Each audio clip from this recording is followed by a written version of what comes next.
Voilà, bonsoir. Encore une fois, je suis masqué. Je suis masqué parce que je veux vous sensibiliser sur la COVID-19. Donc, j'aurai souvent le masque.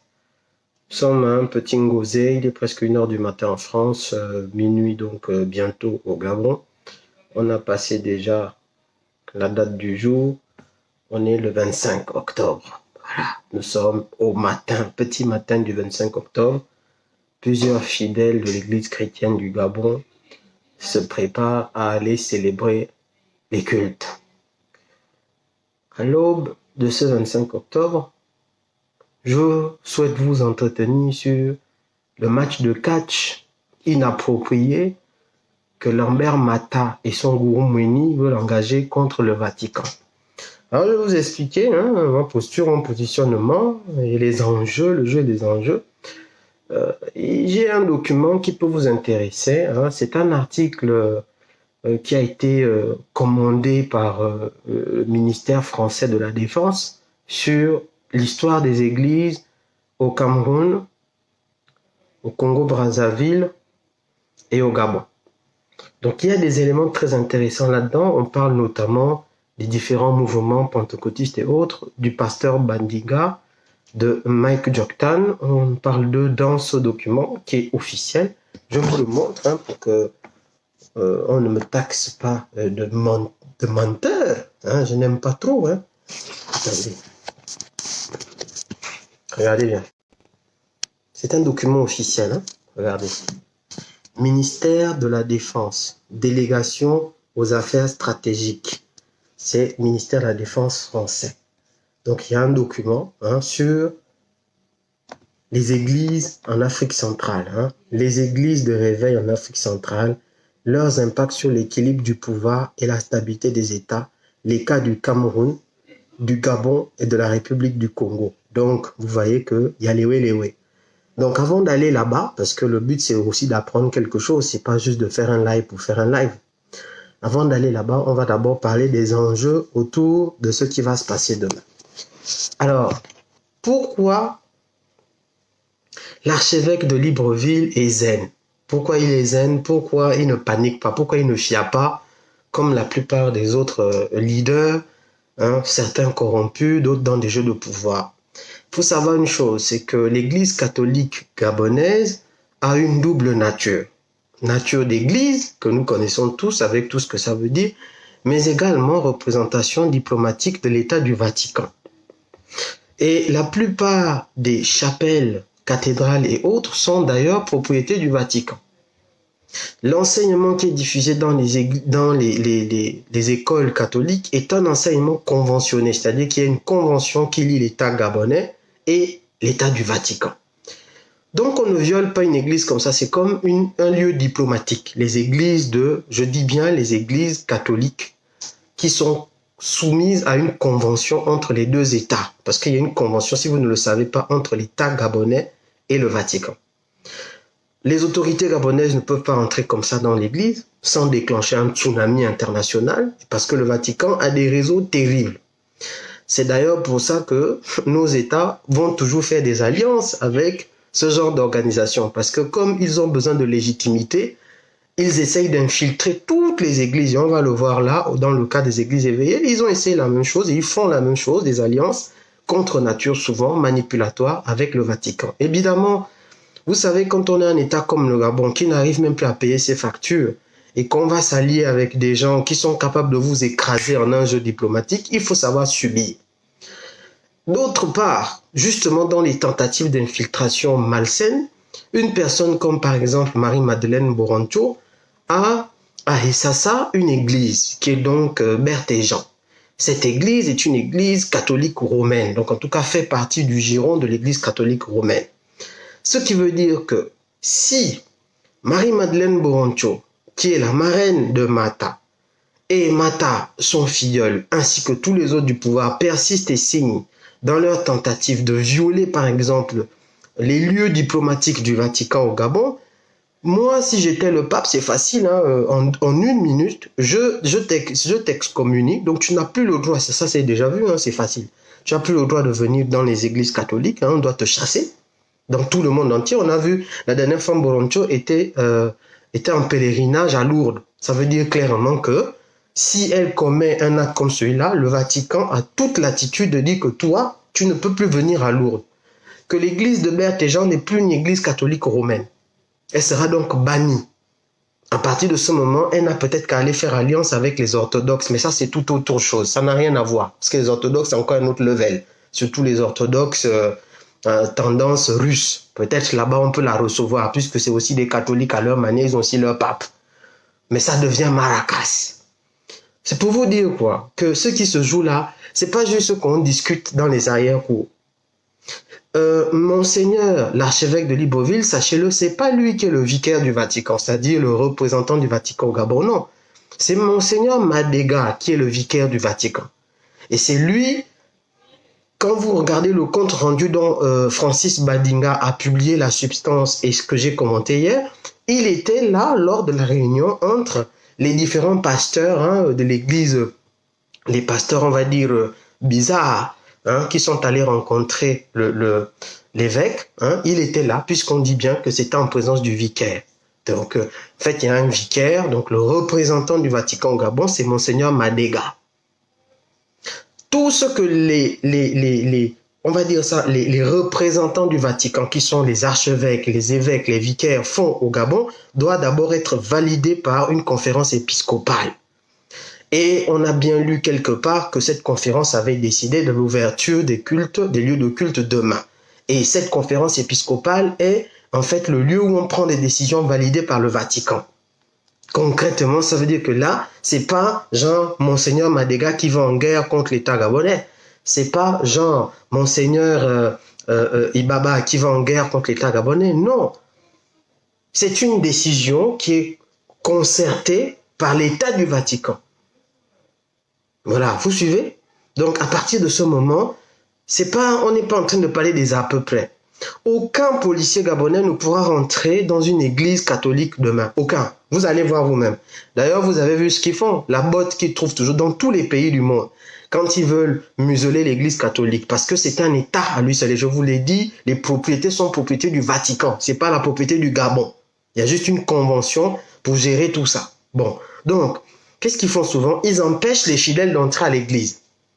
C'est pour ça qu'ils déploient en fait l'arsenal autour des lieux de culte pour empêcher les fidèles d'entrer à l'église. Et si les fidèles sont déjà à l'église, ils ne peuvent plus rien faire. Et c'est pour ça que là, vous avez vu je vais vous lire cette note de Monseigneur de l'archevêque Ibaba, qui recommande aux prêtres de faire l'accueil des fidèles dehors. Vous suivez? Et je vais vous lire cette note qui est là. Je vais vous la lire. Protocole du dimanche 25, donc Jean-Patrick Ibaba, archevêque de Libreville. Protocole du dimanche 25 octobre 2020 dans l'archidiocèse de Libreville. Ayant constaté avec beaucoup de regret le déploiement des forces de sécurité et de défense aux abords, donc ça ne peut être qu'autour.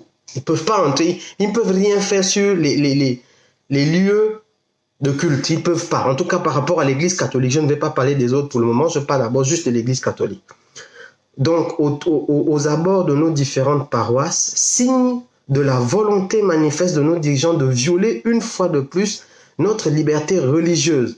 Nous proposons à tous les curés le protocole suivant à appliquer le dimanche 25 octobre 2020 à l'extérieur des églises, sur le parvis des différentes paroisses, donc l'entrée, et sur les abords de l'église. Écoutez bien. Accueil des fidèles devant chaque paroisse par les différents curés, accompagnés de leurs vicaires. Ça veut dire qu'ils invitent les fidèles à aller à l'église. Ça veut dire qu'ils ne disent pas aux fidèles de rester à la maison ou de suivre le culte sur Internet. Parce que si on doit accueillir des fidèles au parvis, c'est que ces fidèles se sont déplacés. En gros, ça veut dire nous allons envoyer les représentants, les désignés du Vatican, là. On va voir comment, si ces gens-là accueil des fidèles, comment le policier va venir les tabasser. C'est ce qu'il est en train de dire. Écoutez bien la note. Il envoie les curés et autres chercher les fidèles dehors. Accueillir les fidèles dehors. Récitation d'une dizaine d'Ave Maria. Là, quand on rentre dans les Ave Maria, vous savez qu'on est dans un temps marial dans l'église catholique. D'ailleurs, qui se clôture normalement demain dans l'ancien système catholique, on doit fêter la fête de Christ roi.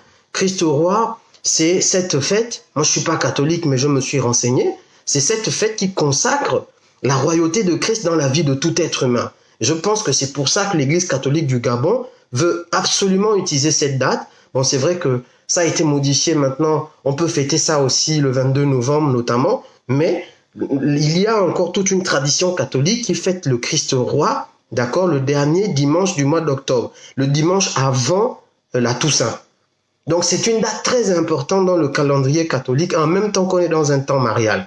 Donc vous voyez bien qu'il y a la récitation d'une dizaine d'Ave Maria qui a un sens dans le rite catholique. D'accord? Donc je continue.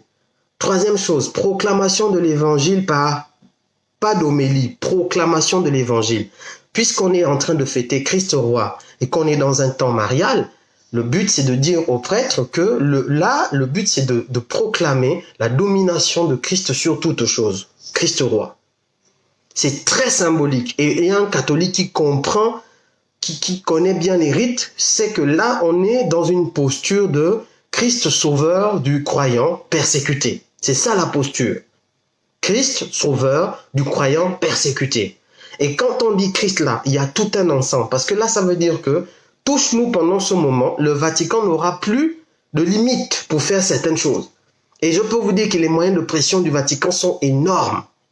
On ne blague pas, c'est pas Mata qui va engager un rapport de force avec le Vatican. C'est pas pour rien que les gars là ne paniquent pas. N'importe quel homme de Dieu dans la situation où on est là, il panique. Tu recules, tu décides que bon, c'est bon, ça va, j'ai compris, on arrête. Non. Et je vais vous dire, et on va aller plus loin, on va aller étape par étape.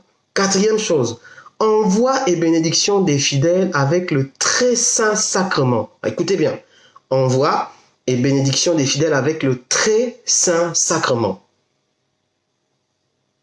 Donc on est sur la bénédiction, la protection divine qu'on envoie sur les fidèles. Là, je ne vais pas rentrer dans les détails. Les catholiques savent de quoi il est question quand l'archevêque de Libreville en arrive à faire ces propositions-là à ses curés et autres.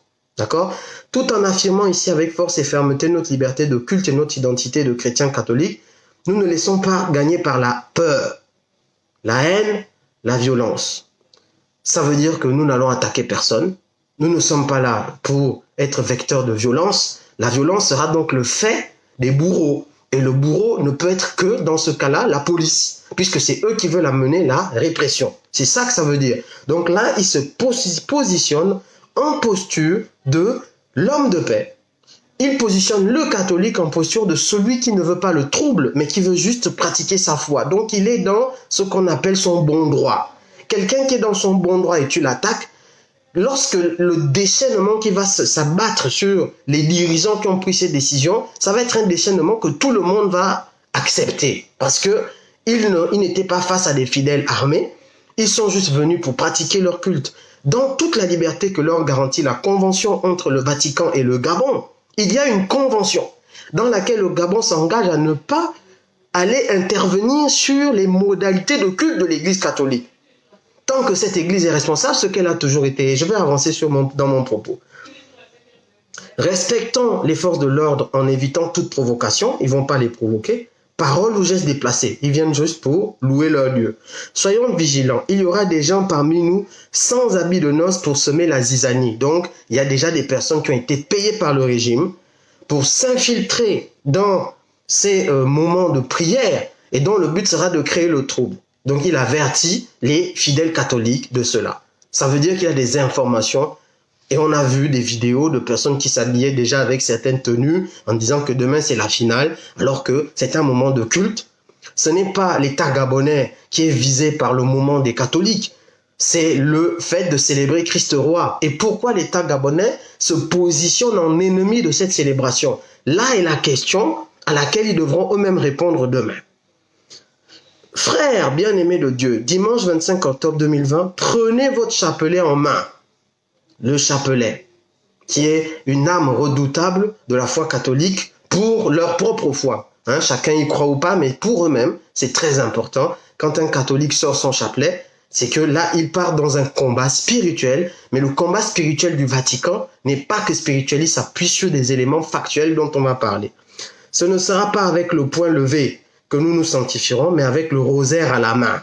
Donc là, on a un nouveau symbole de cette liberté de culte que le catholique veut défendre, c'est le rosaire à la main. C'est pas le poing levé, c'est le rosaire à la main. Donc il est en train de positionner les éléments symboliques qui sont utilisés demain et tout au long de cette lutte qu'ils engagent pour la liberté de leur culte. Ce n'est pas une défiance envers le système, attention, il faut bien comprendre. C'est la lutte pour la liberté de culte contre la persécution. Et c'est le persécuteur qui là sera mis en lumière. Puisse le Seigneur notre berger nous assister avec ma paternelle bénédiction faite à Libreville le 24 octobre 2020. Alors, juste j'avance dans mon propos. Plusieurs m'ont dit oui, mais le Vatican, ce sont des colons, ils sont colons en Afrique et tout. Mais oui, effectivement, ils sont colons partout. Et en effet, tant que l'Église a une propension expansionniste, donc elle est universelle, évidemment, l'État qui va porter cette Église catholique aura des propensions expansionnistes, mais qui les a acceptées? Qui a demandé à Marie-Madeleine Boronzo de construire Berthe et Jean, une Église catholique, d'y célébrer les cultes catholiques et d'y faire des rites qui sont intégrés dans l'Église catholique romaine? Quelqu'un l'a envoyé? Est-ce que Stéphane Zeng, est-ce que vous avez conseillé Marie-Madeleine Boronzo, avec les milliards qu'elle a détournés de ces différentes activités, est-ce que c'est vous qui lui avez dit de faire ça? Les chapelles de Marie qu'elle a chez elle, vous l'avez conseillé d'aller créer ça? Elle ne savait pas que le Vatican était puissant. Elle ne savait pas que le Vatican c'était des colons. Lorsqu'elle prend l'avion en 2016 pour venir ici en France faire un pèlerinage à Lourdes, c'est toi ou moi qui l'avons envoyé? Elle ne savait pas que le Vatican c'était les colons? Ben écoutez, lorsqu'on prend la liberté d'aller s'associer avec quelqu'un qui peut être plus puissant que soi, il faut accepter qu'un jour, peut-être, on puisse être écrasé. C'est une alliance qu'ils ont acceptée, puisqu'ils veulent tout manipuler. Ben tant pis. S'ils peuvent manipuler le Vatican, allons-y, on va voir ça demain, parce qu'il y en a qui ont essayé. Kabila a essayé, il a même tué des gens. Et Kabila n'a pas été réélu. Et vous pouvez chercher la puissance de certains États, qui sont des États qui reposent sur un historique, qui reposent sur la capacité qu'ils ont d'infiltrer les pouvoirs, de contrecarrer les pouvoirs. Je ne sais pas si vous avez regardé la série sur Canal+ et ailleurs qui s'appelle The New Pope. Essayez de voir un peu. Peut-être que vous ne savez pas de quoi il est question, mais allez voir. Alors, que représente aujourd'hui l'Église catholique par rapport au mouvement de demain? Parce qu'il n'y a pas que des catholiques, il y a des pentecôtistes. Il faut savoir donc que, comme je vous ai dit, la violation des domiciles, le fait de persécuter des fidèles catholiques, ça va déclencher tout l'arsenal du Vatican. Arsenal de communication, arsenal de pression, tout dépend le niveau. Tout dépend le niveau. Donc c'est demain, en fait, les clés sont entre les mains du régime. Le vrai acteur, c'est le régime lui-même. C'est lui qui va décider comment on va le manger. Si on va le manger au petit déjeuner, si on va le manger au déjeuner ou le soir. Jusqu'au pré-haut, jusqu'au voyage, jusqu'au machin. C'est-à-dire que c'est juste, eux, ils regardent juste, bon, ils ont fait ça, on appuie là. Ils ont fait ça, on appuie là. Ils ont fait ça, on appuie là. Rien que l'excommunication de certaines personnes du pouvoir qui se disent très, très, très pieuses. Rien que le fait de dire que toi, tu es excommunié, que Troisième, par exemple, qui tous les jours, et dans les grandes célébrations catholiques, avec la piété de Marie. Juste de dire que maman, tu n'es plus la bienvenue dans les églises catholiques à cause de l'acte que tu as posé contre l'église catholique romaine. Ton régime, rien que ça, c'est un pouvoir de pression. Rien que ça. Et je n'ai pas tout cité. Parce que derrière, une œuvre comme par exemple, prenons le cas, c'est une petite parenthèse, prenons le cas de Tournons la page. Vous avez entendu parler de ça, c'est une énorme coalition d'associations qui œuvrent dans le monde pour ci ou pour ça. Savez-vous que ceux qui portent Tournons la page, c'est le Secours catholique? C'est des œuvres catholiques. Le Vatican est impliqué dans des choses que vous ne pouvez pas imaginer, dans différents pays, au niveau politique les plus élevés, au niveau financier. Ils ont des réseaux, des relais, c'est-à-dire que l'État gabonais, il regarde juste... C'est pour ça que les monseigneurs là ne paniquent pas, ils regardent seulement, ils disent que mais ah bon, Mata, tu veux nous faire le rapport de faute, tu es sûr qu'on te tend même la pêche que Mani, nous on s'arrange même. On s'arrange, bon, c'est pas grave, non. Non, tu veux quand même insister. Maintenant, basculons sur la partie des églises éveillées, parce que les églises éveillées sont une autre composante importante. On va dire que le Vatican amène toute une tradition, une population traditionnellement catholique qui est engagée dans sa pratique et qui a derrière toute une puissance dont je viens de vous parler, diplomatique, médiatique, financière, tout ce que vous voulez. Donc, c'est vraiment les têtes de pont que si on attaque les catholiques dans un pays, ça, suivant le niveau d'attaque, tu sais que tu vas avoir des représailles. Ça, c'est un côté. Mais, comme on sait qu'au Gabon, il y a également d'autres pratiquants, notamment des non-catholiques, c'est important au niveau international de voir que le Gabon a osé persécuter tous les chrétiens. Quand je dis tous les chrétiens, c'est la palette catholique plus protestant. C'est ça en fait que le régime est en train de se construire demain. Ça veut dire que si les églises chrétiennes non catholiques, donc on va dire protestants, ouvrent demain et qu'elles subissent la même répression, si vraiment ils sont dans cette dynamique de se tirer une balle dans le pied, donc on aura les catholiques et les non-catholiques, donc les protestants, persécutés, mais on prend ça, on dit que le Gabon est devenu l'ennemi de la foi chrétienne. C'est simple. C'est très simple. Quelle que soit l'église, on n'a même pas besoin des Badinga. Donc, ne paniquez pas avec les way de Badinga. Quand un reportage, quand un rapport est fait à l'international, on s'en fout de Badinga. On s'en fout de Ngwa. On s'en fout. Non, c'est pas ça qui compte. Ce qui va compter, c'est est-ce que les catholiques plus les non-catholiques ont été persécutés? Si oui, alors la pratique du christianisme est persécutée au Gabon. Maintenant, allons-y. Je vous ai dit qu'il y a un excellent rapport dans lequel on a plusieurs informations, a été fait par Mélanie Soiron-Fallu, anthropologue. Le rapport a été commandé par, écoutez bien, je vous ai montré ça tout à l'heure, le ministère de la Défense et la délégation aux affaires étrangères et stratégiques de France. D'accord, ce rapport a été finalisé en 2012. Regardez vous-même. Je vous ai montré le titre tout à l'heure. Église de réveil à Franceville, Gabon, c'est la photo là. Mélanie Soiron-Fallu, anthropologue, juillet 2012. Donc, tout ça dans les analyses stratégiques des jeux de pouvoir dans les pays d'Afrique centrale. 3 pays, le Cameroun, d'abord, le Gabon et la République du Congo. Je vais vous amener vers juste quelques éléments de compréhension parce qu'il y en a beaucoup qui m'ont dit mais on ne comprend pas quel est le poids des 4 personnes qui sont allées rencontrer le Monseigneur pour essayer de le faire plier. Est-ce que ça veut dire que les églises au finish au Gabon ont abandonné? Est-ce que machin? Donc on va aller étape par étape très rapidement quand même. Bon, donc commençons par dire que le christianisme aujourd'hui, pour ceux qui ne savent pas, mais je vais faire vraiment quelques rappels. Le christianisme, on va dire en gros, c'est 2 grandes branches au Gabon, en Afrique centrale, de manière générale. Il y a la branche catholique et il y a la branche protestante. Bon, jusque-là, je ne vous apprends rien.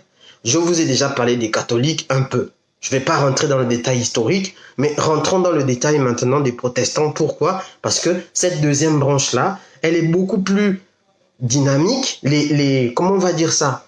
Les composantes sociales sont beaucoup plus mouvantes. Ça se déplace, ça bouge. Et c'est ces gens-là qui sont justement allés voir Monseigneur la dernière fois. Donc c'est intéressant de voir quel est le poids, pourquoi ces enjeux, etc.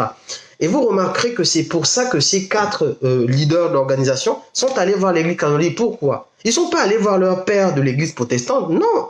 Ils ne sont pas allés faire la médiation avec Beningwa Mbina. Ils ne sont pas allés faire les atalakou ou bien des trucs avec le pasteur Moulaka. Ils ne sont pas allés voir avec des pasteurs, on va dire, éveillés qui se sont positionnés contre les mesures gouvernementales. Non, ils ont voulu aller voir les catholiques parce qu'ils savent que tout se joue, le gros enjeu de la chose se joue au niveau d'un État-Église. Le Vatican, c'est un État-Église. Déjà, c'est là-bas tout se joue. C'est là-bas que le régime a le plus peur. Si en plus on rajoute même quelques pentecôtistes, mais c'est le bouquet de tous les chrétiens qu'on touche au Gabon. Pour l'international et pour les jeux de pouvoir qui vont se déclencher. Donc vous comprenez un peu. Ils ont donc voulu désamorcer le plus costaud, sachant que derrière, ils peuvent essayer d'embrouiller avec les tout petits en disant que bon, il y a eu la répression, mais lui là, il a des casseroles, mais c'est moi qui représente tel culte. Donc allons-y doucement, doucement. Donc, je vais vous amener maintenant dans le protestantisme. Dans le protestantisme, il y a plusieurs branches. Et il y a, et je vais vous dire un peu les branches tout à l'heure, mais juste d'abord amener la notion de qu'est-ce que c'est que les églises éveillées. Donc, dans le protestantisme, on a les protestants classiques. Il y en a qui sont issus des anglicans. Vous savez qu'à un moment, il y a eu la réforme sous Luther.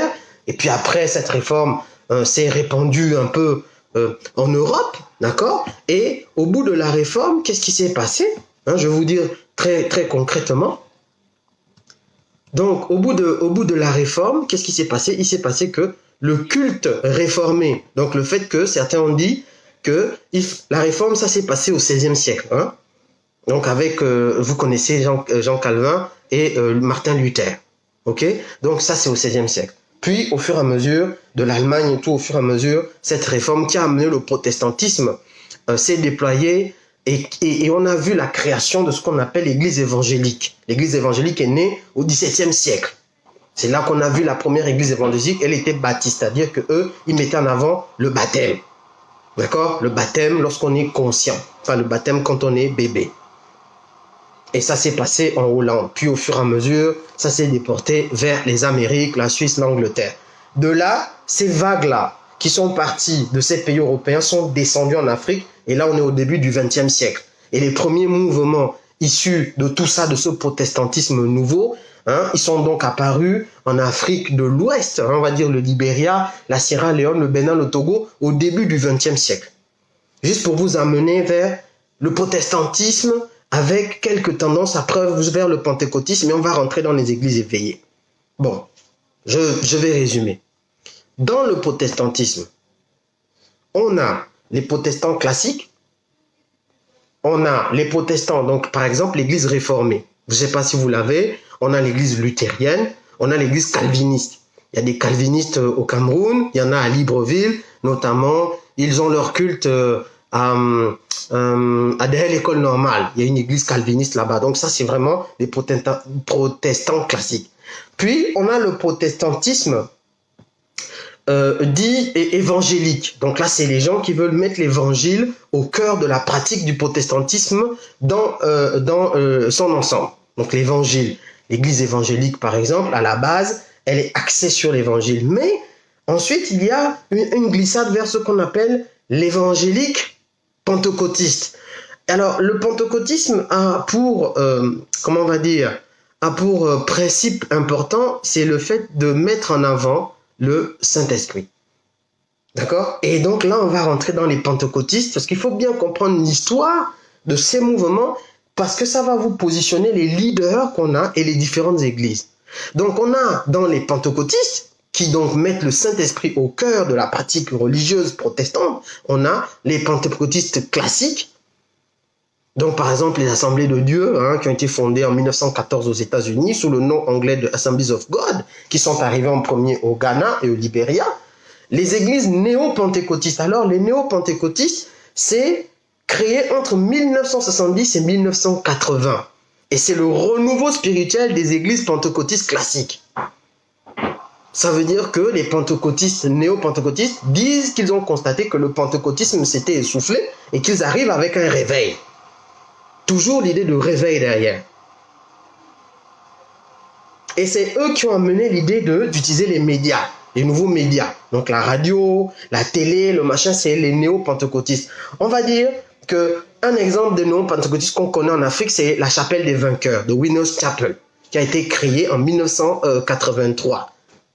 Et ensuite, elle s'est exportée, par exemple, l'exemple de cela, elle s'est exportée donc dans plusieurs pays voisins. Eux, c'est à partir de ce moment qu'on a commencé à voir les classes défavorisées s'engager en politique grâce au néo-pentecôtisme. Et c'est là qu'est arrivé ce qu'on appelait l'évangile de prospérité, donc la prospérité matérielle. C'est avec le néo-pentecôtisme. Et c'est eux qui ont donc créé, vous avez vu de grandes chaînes de télé, des stades aux États-Unis, des grandes chapelles aux États-Unis, dans les pays plutôt anglophones, même francophones, où en fait on prêche l'évangile, ce qu'on appelle l'évangile de la prospérité. Donc il faut que le chrétien soit riche, il faut que ça se voit, parce que c'est ça la bénédiction divine. Ensuite, on a les églises indépendantes, donc qui sont nées beaucoup dans les années, une des premières c'est en Afrique du Sud, on va dire en 1908, mais après il y a eu plein d'autres églises qui sont indépendantes, c'est-à-dire qu'elles n'ont pas un grand chapeau, elles sont plusieurs, elles ont leur dénomination. Et enfin, on a ce qu'on appelle les mouvements charismatiques, qui ne sont pas forcément des mouvements protestants, parce que le charismatique, il y a des charismatiques catholiques, il y a des charismatiques protestants. mais c'est là où le Saint-Esprit se manifeste. Là, vous allez voir les manifestations du Saint-Esprit, le parler en langue, etc., etc. Tout ça, je vous explique ça très, très calmement. Et on va aller au fur et à mesure vers le cas du Gabon. Et je vais vous lire quelques passages de ce document parce qu'ils sont très intéressants sur ce qui se passe au Gabon. Alors, donc, quand on avance, on se rend compte que l'implantation de l'Église en Afrique ne s'est pas faite de la même manière et que, à la différence de ce qu'on pense, ça ne vient pas toujours des États-Unis, ça peut venir d'autres pays, notamment, c'est venu souvent de la Suède, de la Hollande, hein, par rapport au Congo. Le Gabon, ben, c'est vrai qu'il y a eu l'Alliance chrétienne et missionnaire qui vient plutôt des États-Unis, mais c'était pas toujours des pays, on va dire, anglo-saxons. Il y a aussi eu beaucoup l'influence des Vikings, hein, les Suédois par exemple. Bon, donc avançons. Alors, qu'est-ce que j'ai envie de vous amener à réaliser? C'est d'abord une chose que le pasteur Wilfried Rozoguet a dit aujourd'hui, c'est que la posture de ces 4 leaders qui sont allés voir l'archevêché de Libreville, c'est une posture où ils se contredisent eux-mêmes. Ils se contredisent sur plein de choses, d'accord? Donc, allons-y encore une fois dans l'histoire. J'avance au fur et à mesure, j'avance. Donc, le Gabon. Le Gabon, on va dire qu'en 2012, on comptait, on va dire dans cette étude-là, ils disent qu'on comptait 64% de chrétiens, dont 55% de catholiques. Vous suivez, en 2012. Voilà le recensement. Des chrétiens à 64% et 55% de catholiques. 2012, hein. Voilà. Les animistes, on en comptait 14%. Alors certainement aujourd'hui, on va dire que les non-catholiques ont pris beaucoup plus d'ampleur, mais vous voyez que le culte catholique représente quelque chose de lourd, non seulement en termes d'électorat, de population, de démographie, d'implantation, mais donc ça veut dire aussi en termes de réseautage, de puissance, de politique et autres, sans compter le fait que c'est adossé à un État à lui tout seul. Vous suivez? En 2002, le journal Actes des Apôtres évoquait un chiffre de 80 000 fidèles et on va dire que en 2012, on disait qu'il y a à peu près 150 000 fidèles. D'accord? Donc, voilà un peu les chiffres. Issus de 1070 dénominations d'églises. Non, je ne retire pas le masque, j'ai expliqué. Je porte le masque pour vous sensibiliser. Donc là, je parle des églises dites de réveil. Parce que le réveil, c'est on est venu réveiller quelque chose qui était mort. Donc ça, c'est des chiffres pour vous. Et il y a 2 grosses tendances traditionnelles des églises dites de réveil ou pentecôtistes, on va dire au Gabon. C'est les églises des Assemblées de Dieu, qui a été fondée au Gabon en 1930, et l'église de l'Alliance chrétienne et missionnaire, que vous connaissez certainement. Et c'est très intéressant de voir que ce sont ces églises classiques qu'on a retrouvées dans l'alliance avec Michel Francis Mbadinga pour aller rencontrer l'archevêque et essayer de le convaincre d'arrêter le mouvement d'ouverture des églises catholiques demain. C'est intéressant. C'est-à-dire que ces églises-là, qui sont là, qui ont porté la foi au Gabon, initialement, elles sont rentrées dans un jeu de pouvoir avec le temps. Et se sont installés aujourd'hui comme les gens qui sont assis à la table de ces dirigeants et qui sont comptables des dérives de ces dirigeants puisqu'ils sont avec eux depuis les années 30, 50, 60. Mais ça n'a pas commencé comme ça. Ça n'a pas commencé comme ça. Donc l'Alliance chrétienne et missionnaire est, comme vous le savez, elle est d'origine américaine. D'accord? Donc on va aller étape par étape. On continue. Alors, ensuite, au Gabon, il y a eu l'arrivée, principalement des immigrés nigérians, béninois, congolais, togolais, qui venaient pour le pétrole, le Eldorado, les Ivoiriens, les Ghanéens. Ils ont implanté, donc ils ont amené leurs églises ou leurs pratiques chrétiennes. Et c'est à partir de là qu'on a commencé à voir d'autres églises, d'autres courants pentecôtistes au Gabon. D'accord? Et puis après, il y a eu, par exemple, aussi l'introduction, par exemple, du christianisme céleste, qui a été implanté au Gabon par Cécile Sossou, d'accord? Et c'est elle qui a fondé la cellule à Libreville au quartier Ozungé. Je vous fais juste comme ça un petit historique parce que ça permet aussi de comprendre les choses. Il y a eu également, donc à ce moment-là, des églises d'origine anglophone, hein, venant un peu plus du Congo, comme le ministère de la foi agissante ou l'église biblique de la vie profonde. Donc vous voyez, voilà comment le paysage, on va dire, pentecôtiste gabonais a été formé. Parallèlement à ces diffusions religieuses, il y a eu un nouveau mouvement, et c'est là qu'intervient Béthanie. Donc là, vous voyez qu'on a déjà vu l'intervention de deux cadors, celui le représentant de l'église évangélique et le représentant de l'église de l'Alliance chrétienne et missionnaire. Les deux là se sont associés à un individu dont on va parler maintenant, qui est le pasteur Michel Francis Badinga, parce que le centre évangélisation de Béthanie, justement, est en fait une vraie émanation interne du pentecôtisme gabonais. C'est vraiment une naissance à l'intérieur du mouvement pentecôtiste gabonais, d'un mouvement auquel plusieurs jeunes ont adhéré et qui a également, comment on va dire, qui s'est déployé dans tout le Gabon. Donc c'est un mouvement gabono-gabonais, on va dire ça comme ça, de pentecôtisme. Donc c'est devenu le pilier du pentecôtisme à la gabonaise. Parce que leur modèle est simple. On implante de nouvelles églises, mais surtout on forme de nouveaux pasteurs qui vont implanter de nouvelles églises, et à partir de ce moment, ils vont ramener leur mouvement, leur dénomination dans tout ce qu'on appellera donc centre évangélique, centre d'évangélisation Béthanie. Tout pasteur qui a été formé par Béthanie a d'abord vocation d'amener les dénominations, puisqu'il est invité à aller créer des églises. Et c'est comme donc des franchises de Béthanie. Et il y en a d'autres aussi qui sont sortis de là et qui ont décidé de créer eux-mêmes leurs propres églises. Effectivement, quelqu'un me parle des kibanguistes. Oui, il y a les kibanguistes à Libreville. Ce sont donc des églises à tendance congolaise. On a également d'autres types d'églises, toujours africaines, hein, qui sont rentrées au Gabon. Mais avançons. Donc là, je suis sur Béthanie. Il y a une vague de développement de l'église qui va s'amorcer. Donc il y a trois vagues. Il y a une vague des années 60 aux années 80. Puis, il y a une vague des années 80, on va dire, on va dire ça comme ça, années 80, années 91. Et il y a une dernière vague de 91 à nos jours. Donc là, il y a une dernière vague. La dernière vague dont la plus intéressante, c'est suite justement à cette implantation de Béthanie qui va entraîner une intervention de Béthanie dans les événements de 91.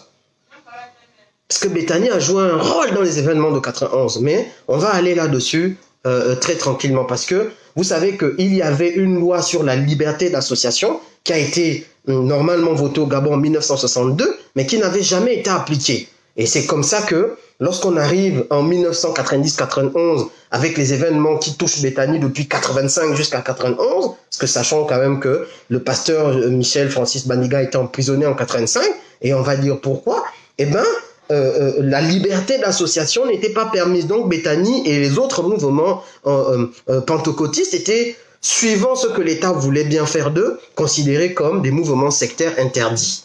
Donc c'est beaucoup grâce à l'intervention de Béthanie et donc de Michel Francis Bandiga à la tête que au Gabon, il y a eu la liberté d'association a été mise en œuvre, en tout cas par rapport aux associations chrétiennes, cultuelles. Mais avançons.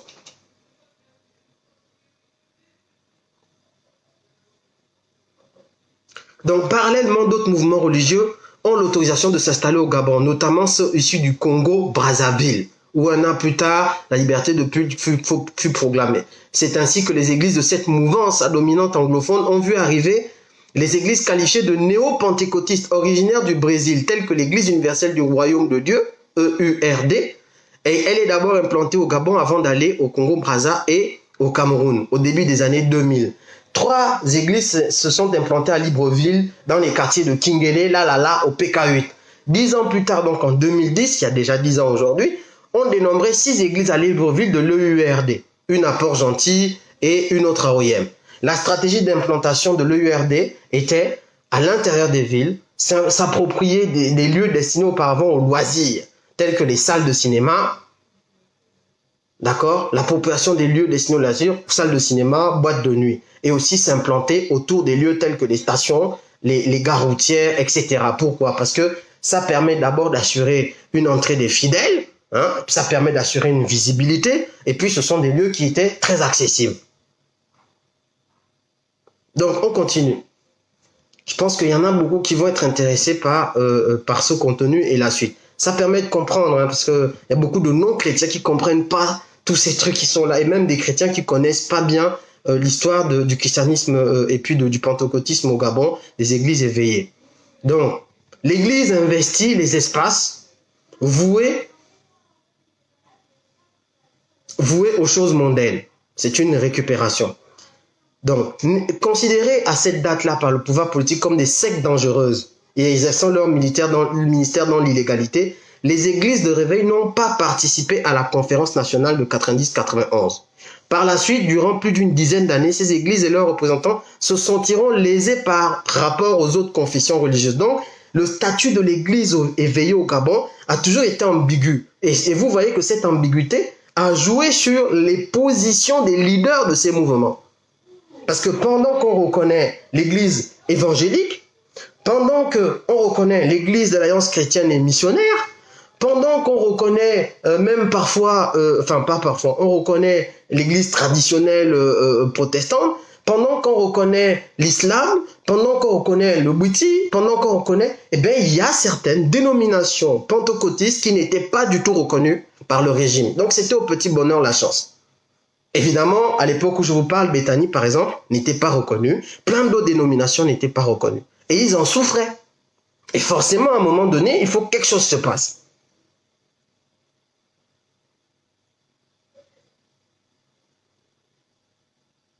Dans le but de faire pression sur l'État, notamment pour obtenir l'autorisation de créer des chaînes de télévision, les pasteurs se regroupent et menacent d'entrer en résistance, contestant ainsi l'autorité de l'État et sa capacité à régler les problèmes de la population.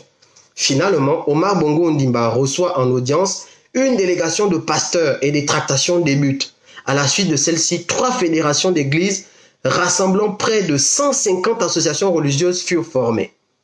Écoutez bien les fédérations. Donc ça veut dire que les pasteurs sont marginalisés, ils n'ont pas de pouvoir, pas de reconnaissance, à la différence des autres cultes. Et qu'est-ce qu'ils font? Ils se rapprochent du pouvoir pour les légitimer et les légaliser. Donc s'engagent des tractations. Vous voyez que là commence la tradition de devoir aller composer avec le système. Fédération des assemblées de Dieu et des églises apparentées, FADEA. C'est ça les fédérations qui ont été créées suite aux tractations avec Bongo. Fédération des églises et ministères autonomes de réveil, FEMAR. Fédération des œuvres de réveil chrétiennes évangéliques, la Force.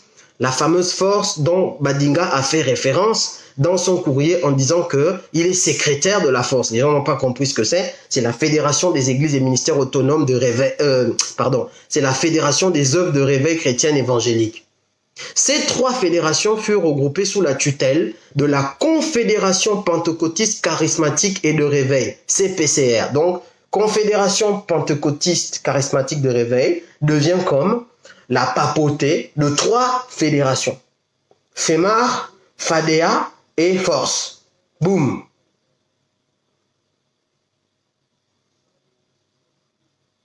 Et cette confédération a pour mission de jouer le rôle d'interface entre les pouvoirs publics et les fédérations affiliées.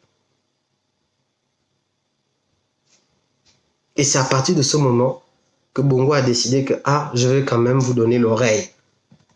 Je vais vous écouter. En considérant que le corps électoral est composé d'environ 500 000 personnes au Gabon en 2012, les fidèles des églises de réveil représentent plus d'un 5e de celui-ci. Plus de 20% du corps électoral. Là, on commence à entrer dans les enjeux. Les fidèles des églises éveillées au Gabon représentent plus de 20% du corps électoral.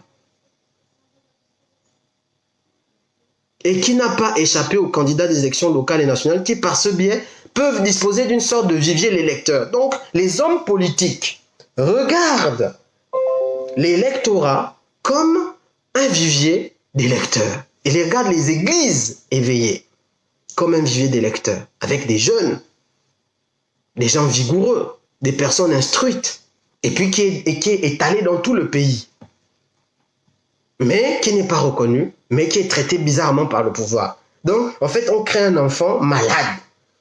L'église éveillée devient comme un enfant malade qu'on doit soigner, guérir, comme un enfant déjà d'abord renié. Et après, comme on a créé son problème psychologique, les leaders vont avoir des fonctionnements bizarres pour trouver leur place, quoi. Certains fidèles, personnalités politiques, tels que Feu Edith Lucie Bongo, membre de l'église de Bethel, mais aussi Dijob Divungi Diding, Idriss Ngari, Yolanda Sele, Victoire Lasseni Dubose ou le général Longo offrent une visibilité, une crédibilité à quelques pasteurs. Ça veut dire que dès que le leader politique pénètre dans l'église, il donne de la visibilité, de la notoriété à l'église. Et en contrepartie, le leader religieux est prêt à faire des choses pour lui. Ça crée donc ces alliances, besoin de reconnaissance et moi, besoin de t'utiliser. Vous comprenez les enjeux autour des églises de réveil? Vous comprenez pourquoi les pasteurs qui veulent coiffer les églises de réveil sont si à l'affût de la moindre occasion de soi-disant montrer qu'ils ont rendu des services au régime? Vous comprenez pourquoi on va souvent nous dire oh, il faut qu'on convertisse tel grand type, tel grand type? C'est parce que ça crée des jeux d'alliance. Continuons.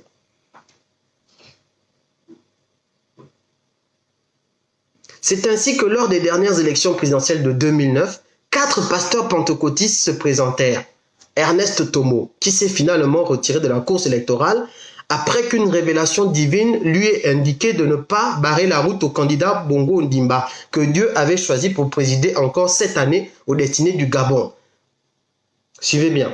Georges Ngoussi, le pasteur, Prophétesse Ayo et Jean-Guy Kombeni. Nous pouvons également citer le nom de Marc-Antoine Nguei, responsable de l'église du christianisme céleste, élu en 2001 maire d'Ovendo. L'année d'après, ce dernier, associé à d'autres pasteurs, joue un rôle prépondérant dans les négociations entre les syndicats et l'État, afin de négocier une trêve sociale et de 3 ans dans tous les secteurs d'activité du pays. Enfin, en 2004, ce même Nguei déclare avoir reçu la révélation divine, l'incitant à fonder un mouvement pour soutenir le président Omar Bongo, car c'est la seule personne que Dieu a établie pour diriger le Gabon. Vous suivez un peu? Voilà les jeux d'alliance que les églises pentecôtistes ont toujours eu avec le pouvoir en place. Et ça, cette histoire-là, si on ne vous la raconte pas, vous croyez qu'on est en 2020 et que tout est nouveau. Rien n'est nouveau. Les choses s'expliquent. Ce sont les mêmes individus, avec les mêmes fondements, les mêmes postures, les mêmes jeux d'alliance, qui jouent les mêmes games.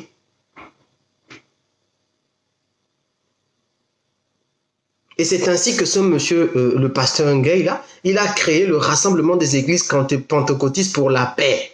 L'histoire de la paix qui est instrumentalisée par l'église. Vous allez entendre à l'époque de Bongo, paix, paix, paix, paix, paix. On ne donne pas à manger aux gens. C'est le régime qui crée la violence et c'est lui qui crée à la paix. Mais pourquoi tu crées la violence sociale? Pourquoi tu crées la violence dans les plats, dans les maisons des gens? Parce que les gens sont en guerre sociale tous les jours. L'homme, le Gabonais devient un loup pour l'autre. Le Gabonais a juste envie de brouter là où il est attaché. Parce que tu crées la guerre. Mais c'est toi qui veux instrumentaliser les mouvements pentecôtistes pour parler tout le temps de paix. Voilà comment ce monsieur-là a créé, parce qu'il soi-disant il a reçu la révélation de soutenir Omar Bongo. Il crée le rassemblement des églises pentecôtistes pour la paix, RACEP, qui a notamment pour but d'orienter et de guider ceux qui gèrent le pays et d'inciter les chrétiens à s'impliquer en politique. Pourquoi pas s'impliquer en politique? Mais pourquoi même pas essayer d'orienter ou de guider ces gens? Pourquoi pas? Ça ne me gêne pas. Mais sachez une chose, mes frères et sœurs chrétiens. Quand vous vous engagez aux côtés d'un leader politique, quand vous vous engagez à soi-disant accompagner la mise en œuvre de ces politiques, vous serez jugé sur la base de cette association, de cette alliance que vous avez faite. Si on le juge incompétent, vous aussi vous êtes jugé incompétent. Si on le juge criminel, des crimes rituels, vous aussi vous êtes donc associé à des actes de crimes rituels. Si on le juge voleur, détourneur de fonds, c'est que vous êtes complice de ces détournements et souvent même vous êtes bénéficiaire pour certains. Ça, vous ne pouvez pas l'enlever. Et n'emmenez pas Dieu dedans, parce que Dieu n'est pas voleur, Dieu n'est pas voyou, Dieu n'est pas détourneur, Dieu n'est pas criminel. Ce sont vos propres désirs, votre propre comportement que vous amenez là-dedans. Ce n'est pas Dieu. C'est vous-même. Donc, soyez comptable de ce que vous faites. Aujourd'hui, on est en 2020. Tout ce que vous avez fait comme alliance avec le régime, ça a donné quoi? Les orientations que vous étiez censé leur donner au chevet de leur lit. Vous leur avez parlé et puis ça a donné quoi? C'est pas quand il y a Dieu dedans, ça marche. C'est vous-même qui dites ça tous les jours. Quand il y a Dieu dedans, ça marche. Il y a Dieu dedans haut. Donc ça va réussir. Évangile de prospérité, matin, midi, soir. Où est la prospérité du Gabon que vous êtes allé conseiller? Nénon à nénon. Où sont les développements des routes? Où sont les hôpitaux? Vous êtes comptable de cela. Parce que vous êtes complice de leur gouvernance. C'est ce que vous-même vous faites. C'est ainsi qu'à quelques semaines des dernières élections présidentielles, qui virent une nouvelle victoire d'Omar Bongo Ondimba, donc à cette époque-là, une journée nationale de prière pour le maintien de la stabilité au Gabon avait été organisée dans un grand stade de la capitale, en présence d'Omar Bongo lui-même et de nombreuses élites politiques. Ce culte devait inspirer la politique de paix du chef de l'État, selon Michel Francis Badinga, une dimension prophétique.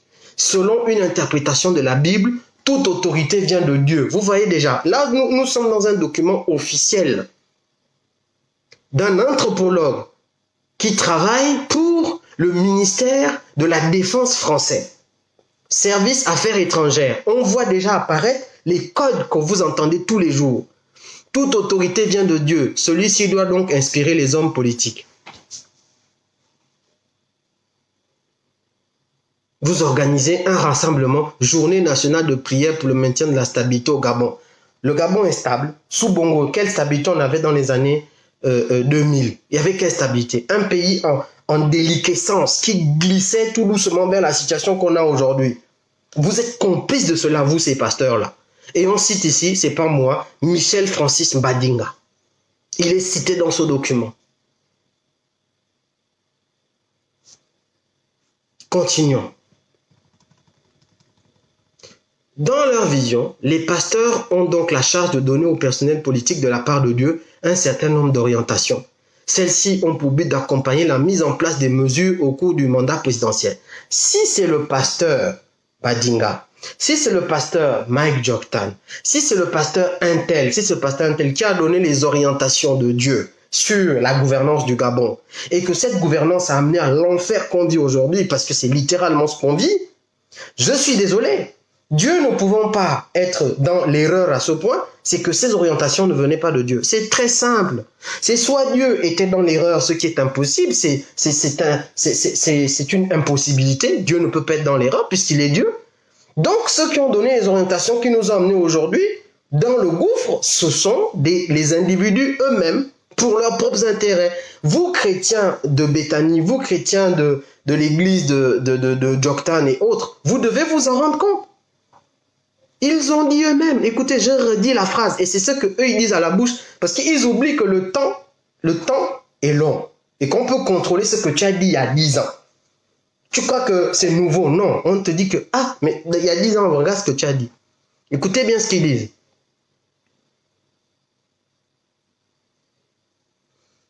Celles-ci ont pour but, donc là c'est les orientations. Hein? Donc les pasteurs, peut-être bien dans leur vision, les pasteurs ont donc la charge de donner au personnel politique de la part de Dieu un certain nombre d'orientations. Celles-ci ont pour but d'accompagner la mise en place des mesures au cours du mandat présidentiel. Ainsi, au lieu de disposer d'un système incluant une opposition politique jugée trop violente, il faudrait, selon les pasteurs, que le pouvoir guidé par Dieu soit orienté par ses préceptes. Les représentants des églises de réveil prient donc pour que le Christ accorde au président un exercice santé. Donc il faut que le président qui est en échec, à qui on donne soi-disant les orientations de Dieu qui ne marchent pas, d'accord? Donc voilà, qui ne marchent pas. On doit prier pour lui pour qu'il y ait de la santé, la sagesse, l'inspiration pour conduire le pays vers les sommets du développement de la connaissance internationale. Voilà. Quelques articles de presse avaient déjà mis en lumière le rapport entre les églises de réveil et leur lien avec le monde politique librevillois. Ainsi, on pouvait lire en septembre 2003, dans l'hebdomadaire On court le messager, ceci: les églises éveillées noyautent les leaders politiques et les responsables administratifs pour mieux contrôler le pays. Quel est donc votre objectif? tirer les gens vers le haut pour qu'ils s'épanouissent et que la lumière les libère et qu'ils vivent libres de leurs fautes et de leurs péchés, ou bien noyauter le pays, noyauter le milieu politique, noyauter le milieu économique et les contrôler, les dominer. Quel est l'objectif de ces leaders, d'après vous, dans les alliances contre nature qu'ils font avec les leaders, à qui ils donnent des orientations soi-disant divines qui nous amènent vers le chaos?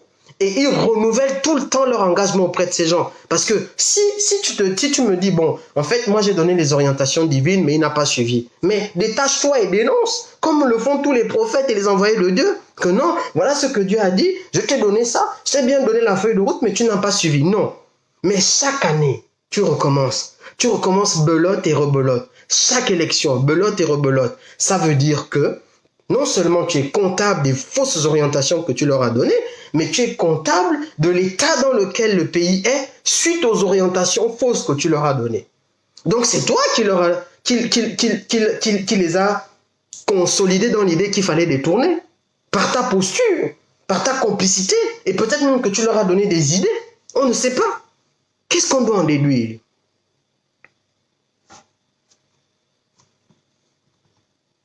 Il s'agirait alors pour les pasteurs de recruter un personnage de poids, issu du monde politico-administratif, dans le but d'obtenir certains avantages, pouvant permettre à l'Église de s'étendre, de diffuser son message et de rassembler de nouveaux fidèles, dans le même ordre d'idées, mais cette fois au profit de certaines élites. Ces dernières, afin de mobiliser au-delà de leur parti politique, tenteraient de passer par les chapelles. Donc, d'un côté, tu veux attirer des hommes politiques de poids. Oh non, tu sais que Livungi va à l'église là. Ah bon, hein? Tu sais que Lasseni Dubose va à l'église là. Oh, tu sais que machin. Et qu'est-ce que tu fais? Non seulement tu utilises ça pour la visibilité publique, la notoriété dans l'église, mais tu utilises ça aussi pour avoir des contreparties dans le système, des contreparties dans la gouvernance, des contreparties dans le placement de tes gens de l'église, les contreparties par rapport à des avantages que tu veux acquérir, par rapport à ta dénomination, même pas par rapport au fait de libérer la population. Non. Ça, c'est la première manche. Mais ensuite, la deuxième manche, c'est de créer des chapelles qui sont des chapelles toutes faites pour des hommes politiques, où on infiltre les hommes politiques. Des chapelles qui sont même gérées par des hommes politiques.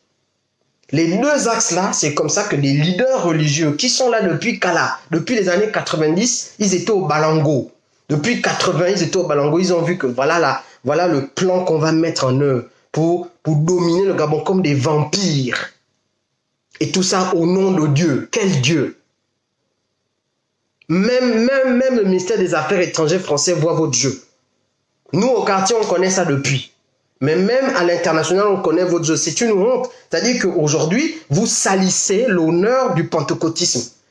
Tout le monde peut enquêter sur ce que vous faites et sortir un rapport qui montre la factualité du dévoiement de l'Église sous votre commandement.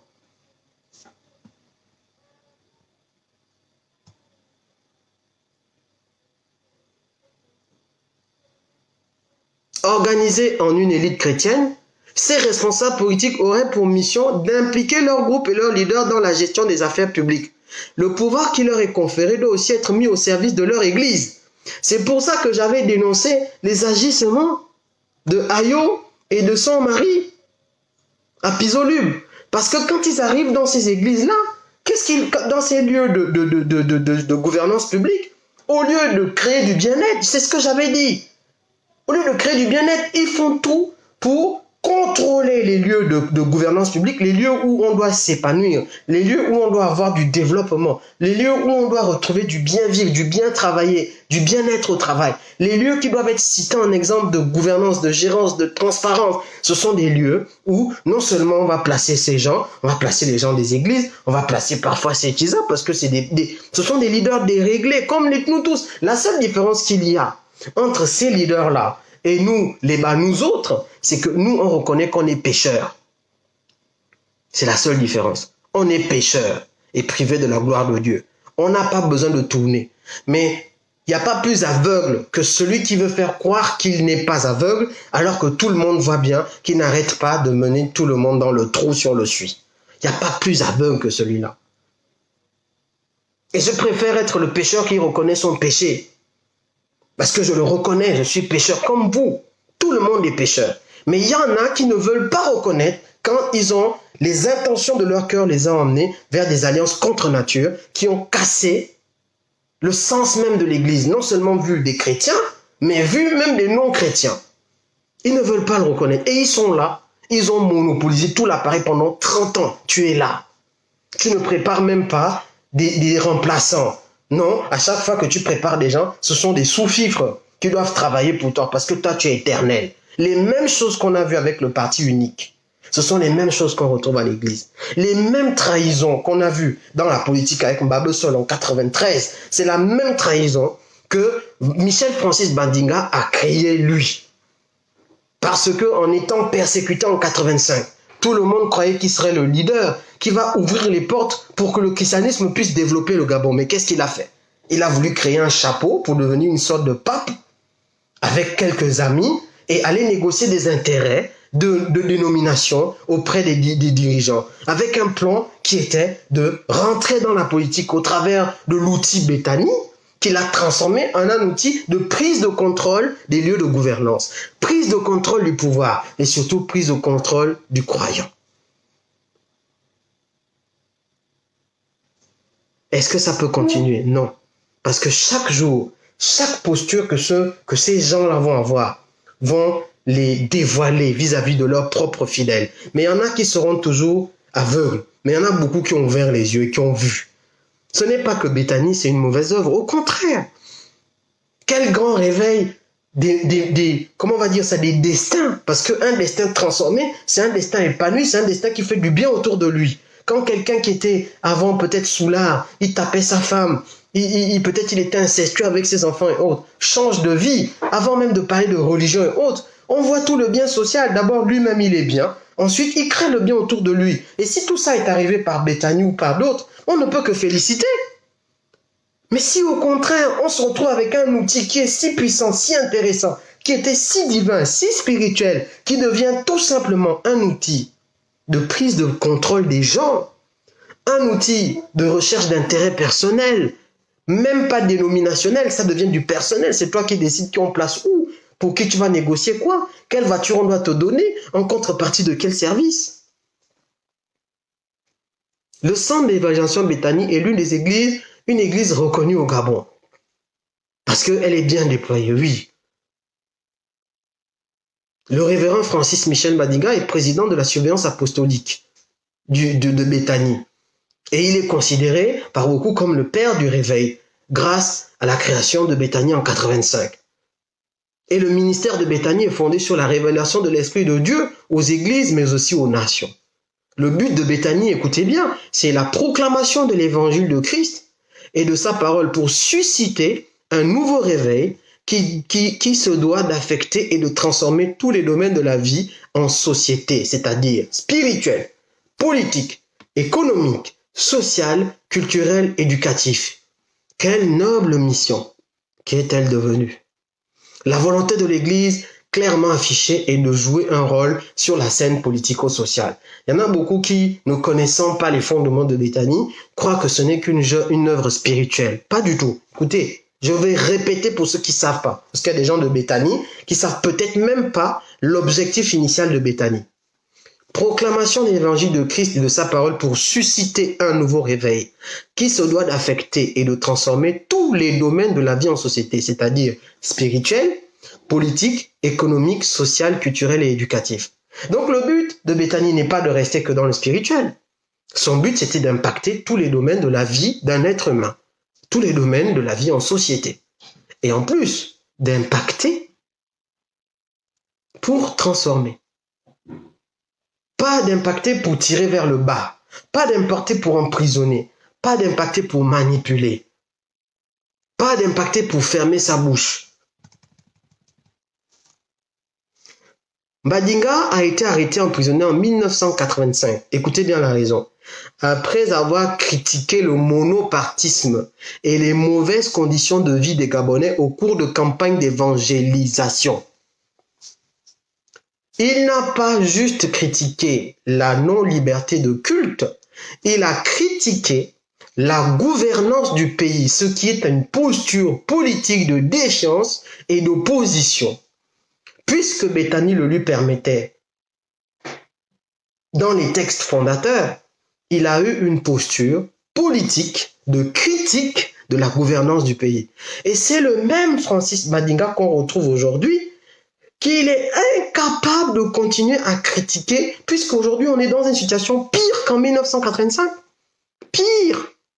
Qui peut comprendre que ce soit le pasteur Badinga qui vienne faire des discours insipides à Gabon 24, qui vienne essayer de corrompre la mentalité d'un archevêque, l'Église catholique, l'archevêque n'était même pas dans les histoires d'affronter l'État. Non, l'archevêque est dans l'histoire de liberté de culte par rapport à la convention qui est signée entre le Vatican et le Gabon. Dans cette convention, il y a des articles. Et dans les articles, il y a le fait que l'État gabonais s'engage à ne pas influencer la manière dont le culte doit être réglé. Donc on ne peut pas imposer aux catholiques du Gabon, par exemple, la manière dont on doit payer la dîme. C'est pas possible.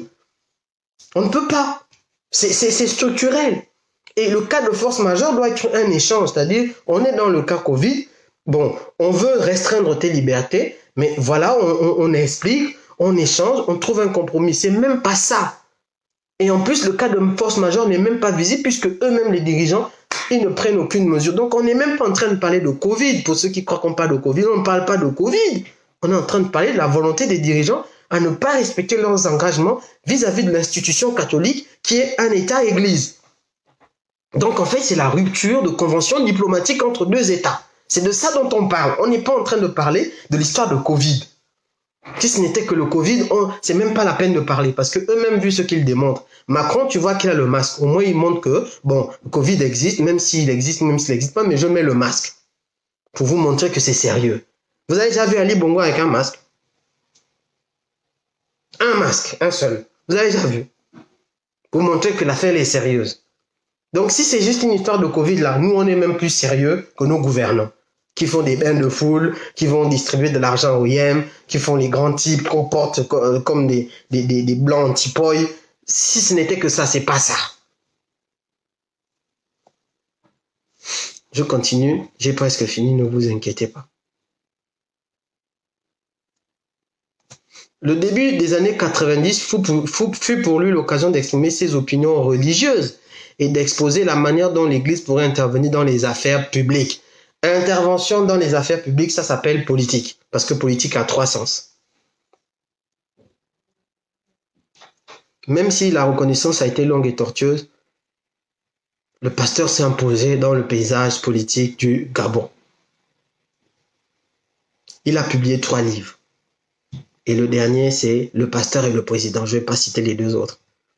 Un entretien avec Omar Bongo. Il prônait le fait que les élites doivent se retourner vers Dieu.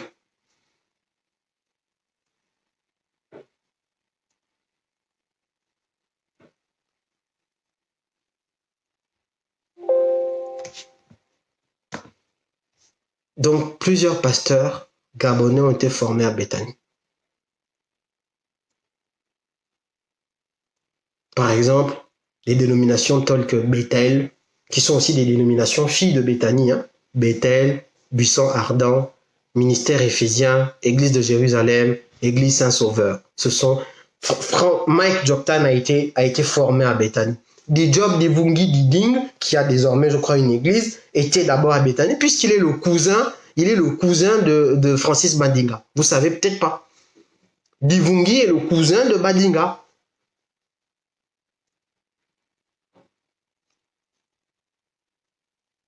Et Bongo s'est appuyé sur Divungi pour casser la candidature de Mambundu. Parce que comme les deux sont Pounou, mais pas de la même province, il ne voulait pas que les Pounou votent pour Mambundu. Qu'est-ce qu'il a fait? Il a récupéré Dijob. C'est comme ça qu'il lui a créé Dardar, le poste de vice-présidence, en 2-4-6. Et Dijob a rejoint la majorité présidentielle. Et le même Dijob Divungi était dans l'église de Béthani.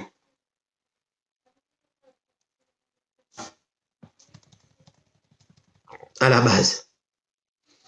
On me dit son oncle. Moi, je lis dans le document, on me dit son cousin. Donc, Je ne sais pas si c'est oncle ou cousin, mais moi je lis cousin et le document est public, je peux vous l'envoyer. Attendez, je vais bien vérifier parce que c'est toujours important d'avoir vérification des informations en live. En tout cas, une chose est sûre, ils sont parentés. J'ai presque fini, ne vous inquiétez pas. Donc, vous voyez un peu comment est-ce que les accointances se dessinent. Et aujourd'hui, il s'agit de regarder les enjeux de l'Église pentecôtiste au Gabon et de comprendre pourquoi est-ce qu'il y a ces rapports de force aujourd'hui. C'est pas juste une question de date d'ouverture. C'est pas juste une question de 30 personnes, machin. Ce sont des enjeux de pouvoir. Ce sont des enjeux de pouvoir. Donc, je vais vous dire clairement ce que ça dit sur Divungi par rapport à Mbadinga.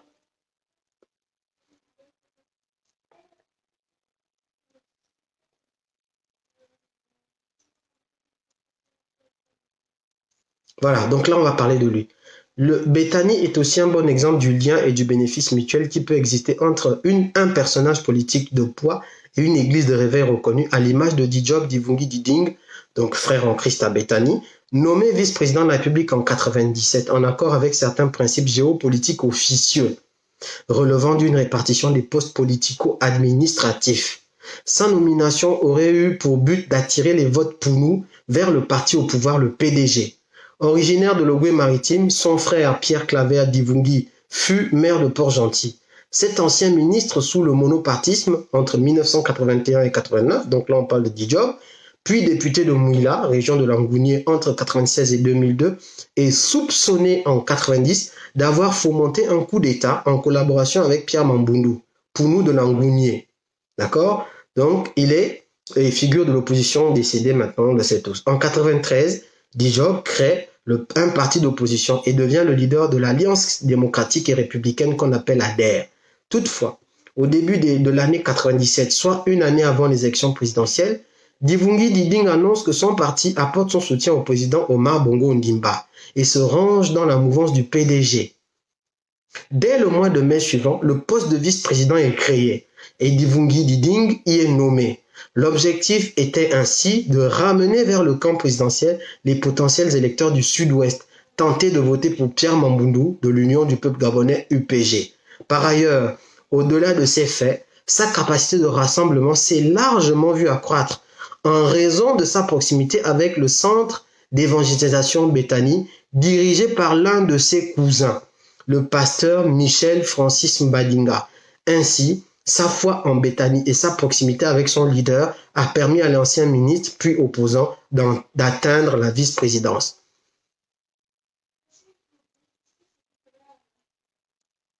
Bon, donc, il faudra corriger dans le document de l'État français, qui considère que les deux sont cousins. Il faudra porter cette correction et le leur envoyer. En tout cas, il y a les contacts de la personne qui a fait ce document.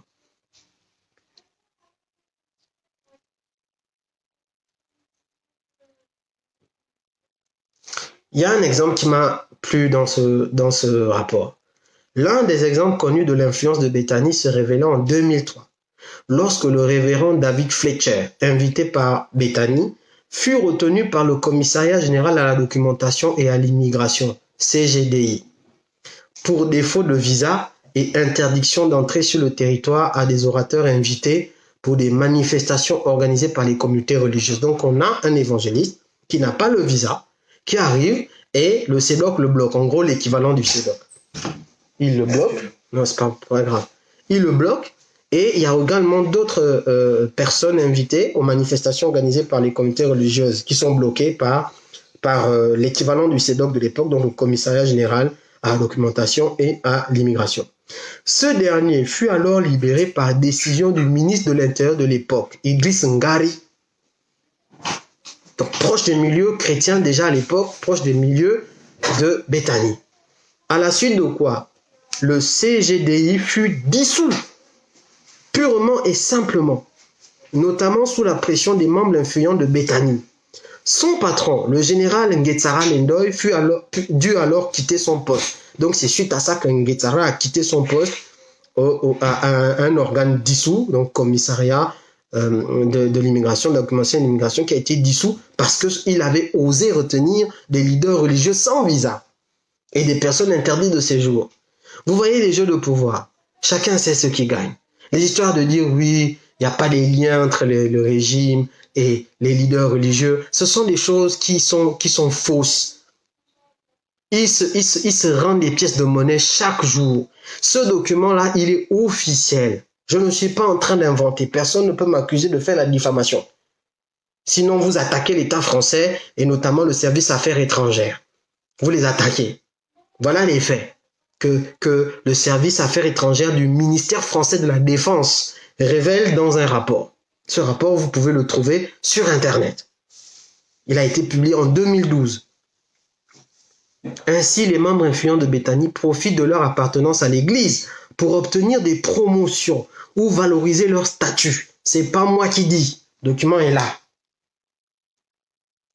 Voilà comment on voit Bethany. Voilà comment on voit les chrétiens pentecôtistes. Voilà comment, à cause des faits que les gens connaissent sur vos alliances contre nature, voilà comment vous dévoyez l'image du Christ que vous servez.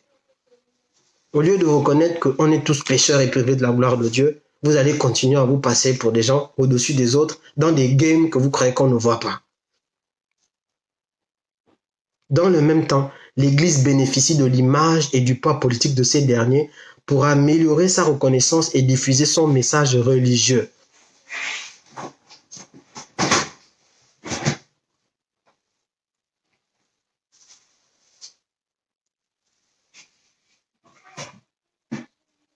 L'utilisation des médias. Comment vous manipulez les populations? Comment vous manipulez les populations? Tout ça, c'est répertorié. L'église est un lieu de sociabilité. Les nouveaux prophètes et pasteurs se multiplient et annoncent un Gabon nouveau. Les discours sont volontaristes et tendent à inculquer des valeurs de prise en charge personnelle et de probité. Porteurs d'un nouveau discours d'espérance, les églises se présentent comme une solution à divers types de problèmes et proposent des réponses simples aux besoins exprimés, qu'ils soient de l'ordre de la santé, de l'emploi, de l'ambition, de l'amour. Ces besoins hétérogènes touchent à tous les secteurs de la vie et les fidèles s'impliquent ainsi dans une église proposant des biens de salut. Le vagabondage ou le tourisme religieux sera alors une des conséquences de ces propositions de guérison ou de perspectives économiques. Non satisfait par un pasteur, une chapelle pas assez fréquentée ou un message peu axé sur ses propres attentes, le fidèle sera tenté de chercher un autre lieu de culte. Vous voyez, quand vous orientez le message vers l'évangile de prospérité ou un évangile de chassage de démons, parce que c'est toute une tendance, je vous ai expliqué tout à l'heure, donc c'est les néo-pentecôtistes et toute une autre vague de pentecôtisme nouveau, néo-pentecôtiste du néo-pentecôtisme. Donc d'un côté, c'est évangile de prospérité avec les chapelles des vainqueurs et toute la clique, et de l'autre, on a un autre évangile qui est axé sur chasser les démons, les sorciers et tout le reste. Mais qu'est-ce qui se passe? Vous créez des chrétiens qui viennent chercher des produits. Le chrétien devient une personne qui vient chercher un produit à l'église. Et le produit, c'est quoi? C'est votre capacité de lui apporter ces choses-là. Les délivrances, parce que le fait qu'il ait un mauvais sommeil, c'est parce que il y a les maris de nuit. Le fait qu'il n'a pas le travail, c'est parce qu'un sorcier l'a bloqué et ce sorcier, c'est potentiellement son père ou sa mère. Le fait, vous voyez. Et quand il regarde comme ça, il se dit, mais ici, là, le pasteur, là, n'a pas l'onction, c'est pas l'homme du moment, puisqu'il n'y a pas les miracles. Ça ne tombe, les gens ne tombent pas. Peut-être même qu'il avait juste besoin de se reconnecter avec sa spiritualité. Et qu'il avait besoin qu'on lui apporte un enseignement, d'aller puiser à l'intérieur du même les sources de sa spiritualité et de se reconnecter mieux avec son Dieu. Non. Non. Ce n'est plus ça qu'on prêche. On veut prêcher le clinquant. Et on se retrouve avec des pasteurs. Excusez-moi, je finis là-dessus. Il y a une nouvelle génération de pasteurs. Je les appelle les pasteurs web 3.0. Les pasteurs 3.0 de l'église 3.0. C'est pas mauvais en soi. Hein, mais ils utilisent les nouvelles technologies de l'information pour savoir des infos sur vous avec une organisation de personnes. Donc, par exemple, il y en a un là. Je vais en parler un jour, mais vraiment dans les termes bien précis. Il fait des lives.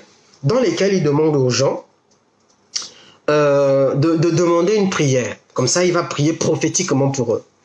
Donc, vous dites, pasteur, prie pour moi, hein, voilà, et puis, il prend votre commentaire en live et il commence à vous sortir des soi-disant vérités sur vous. Oui, monsieur machin, imaginons c'est Stéphane. Monsieur Stéphane, informaticien, tu travailles dans telle société, tu fais telle chose. Vraiment, cette semaine, le Saint-Esprit va faire ci, va faire ça. Mais évidemment, après, une fois qu'on t'a bien manipulé, tu devras payer une espèce de dîme ou offrande. En tout cas, tu es attaché à son église, donc il pourra t'utiliser. Donc, il crée le lien avec toi comme ça au travers de soi-disant la puissance de Dieu qu'il manifeste au travers de toi, puisque c'est chez lui que tu la trouves. Bon, mais comment il fait ce pasteur? Et là, tu te dis, il y a quelqu'un qui a fait le test, hein, un ami, hein, pour ne pas le citer, parfait, il a fait le test. Il a aussi écrit pour lui que, mais prie pour moi. Il est resté là, il a écrit ça 50 fois sur 2 lives différents. 50 fois. On n'a jamais prophétisé sur Parfait. Vous savez pourquoi? Parce que ce pasteur travaille avec une équipe qui va analyser les Facebook des gens. Ceux qui laissent les informations publiques, notamment le lieu de travail, lieu de résidence, ton âge, là où tu bosses, les collègues et tout, ils vont analyser rapidement en live. Pendant que lui, il est en live, ils prennent les noms, ils analysent. Il trouve les informations et lui, il va sortir son live comme si c'est des prophéties sur toi, comme s'il est capable de deviner ça. Mais quand il n'y a rien sur la personne, par exemple, le post Facebook de Parfait, peut-être qu'il n'y a pas les informations là. Il regarde comme ça, il dit que, ah non, là c'est la pomme pourrie. Lui là, on ne doit pas traiter son cas, laisser. Donc tu vas écrire là, prie pour moi, prie pour moi, il ne va pas prier pour toi. Parce qu'il n'a pas trouvé tes infos personnelles. Il n'a pas eu le temps, ou bien tu ne les as pas gardées sur ton Facebook ou ton Twitter. Ou bien c'est pas ton vrai nom qui est sur ton Facebook ou ton Twitter. Donc il n'a pas envie de citer un avatar. Ça devient ça aujourd'hui parce qu'on est rentré dans l'ère du produit, le produit chrétien. À cause de tout ce que je viens de vous expliquer, la nécessité qu'ont certaines personnes d'exister. Et donc, le fait d'être proche des gouvernants, ça leur donne de la notoriété, du pouvoir. Ils peuvent placer des gens. Ils peuvent s'en gargariser, s'en vanter. Jésus qui était charpentier, qui disait le Fils de l'homme n'a même pas l'endroit où poser sa tête. Qui a invité ses disciples à un périple où ils n'avaient rien. Et qui a envoyé les gens deux par deux sans rien. Il disait ne prenez ni or ni argent. Ils avaient que leurs souliers. Ne prenez même pas il n'y a pas le plan B avec Jésus que non, tu te dis que, oh mon Dieu, comment... Non, il disait ça à l'époque. Je ne dis pas que c'est comme ça qu'il faut faire pour tout le monde, non. Je dis que regardez la philosophie de Dieu sur le fait de pourvoir.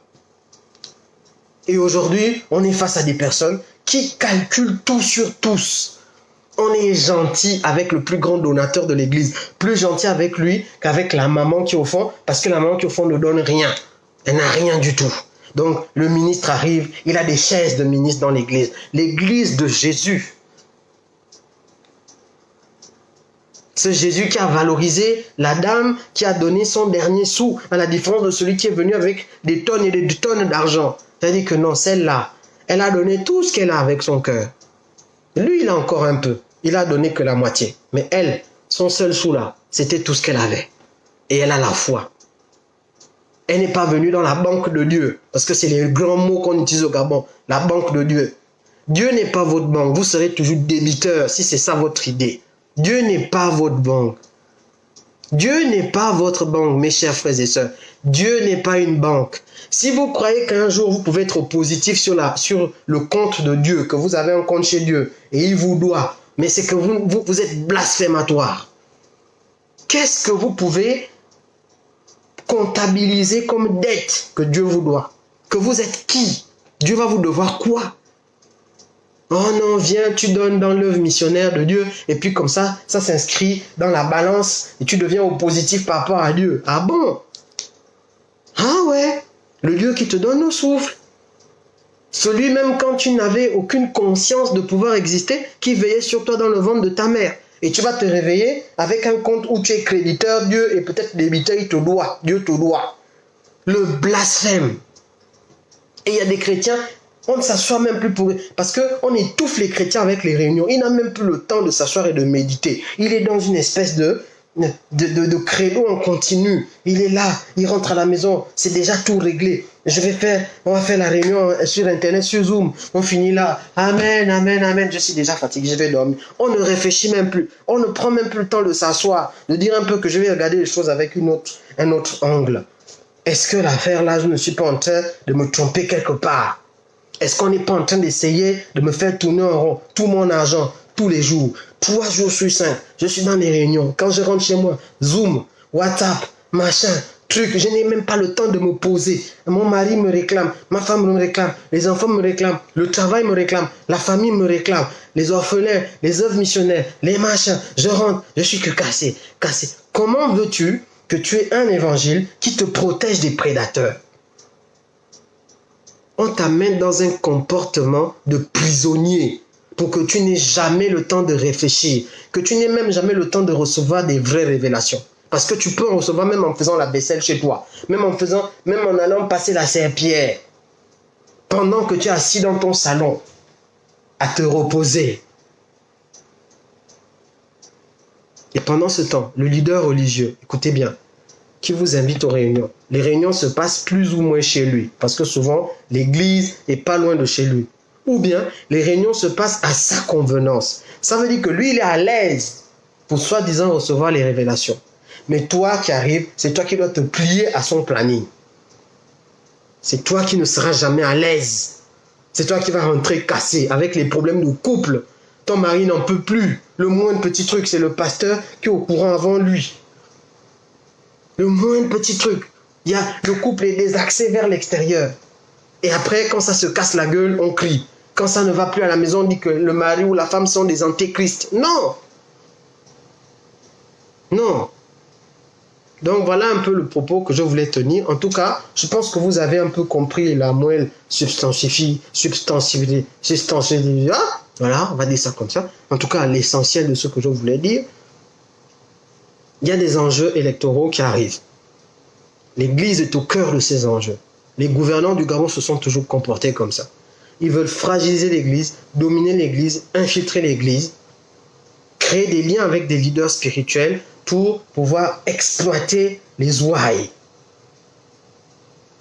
Et ce sont ces enjeux que vous devez casser. Parce que s'il faut aller sainement participer au fonctionnement de la société, ce qui est notre appel, pour ceux qui ont cet appel-là, si vous voulez le faire, vous devez aller libre. C'est pas on combat déjà le péché, c'est déjà dur comme ça. Le péché, au singulier. Et en même temps, on doit encore être sous les prisons de personnes qui sont censées être nos bergers. Non, ça n'a pas de sens. Mieux même tu combats le péché là seul, pardon. Parce qu'au moins tu n'as pas un double poids, tu n'as pas la double peine. Parce qu'avoir un pasteur voyou, un leader voyou, et en même temps combattre les péchés dans ta vie, le péché dans ta vie, parce que le principal péché, c'est la désobéissance envers Dieu, on connaît tout ça, et nous tous on est à fond là-dedans, vraiment, chacun a son level, on connaît, on se bat contre ça, vraiment c'est la nature de l'homme. Mieux même, tu te débarrasses quand même du double fardeau là, parce que ça là, tu n'es pas obligé. Le péché est dans toi. Ça là, tu fais comme tu veux, tu vas le trouver au carrefour. Mais le faux pasteur, le pasteur voyou, le pasteur qui est là pour t'escroquer, le pasteur qui est dans les calculs, le pasteur corrompu, le pasteur qui est manipulateur, tu n'es pas obligé de le supporter. Lui là, tu n'es pas obligé. Vous n'êtes pas nés ensemble. Il ne vit pas chez toi. Il ne vit pas en toi. Désolé, tu peux le larguer.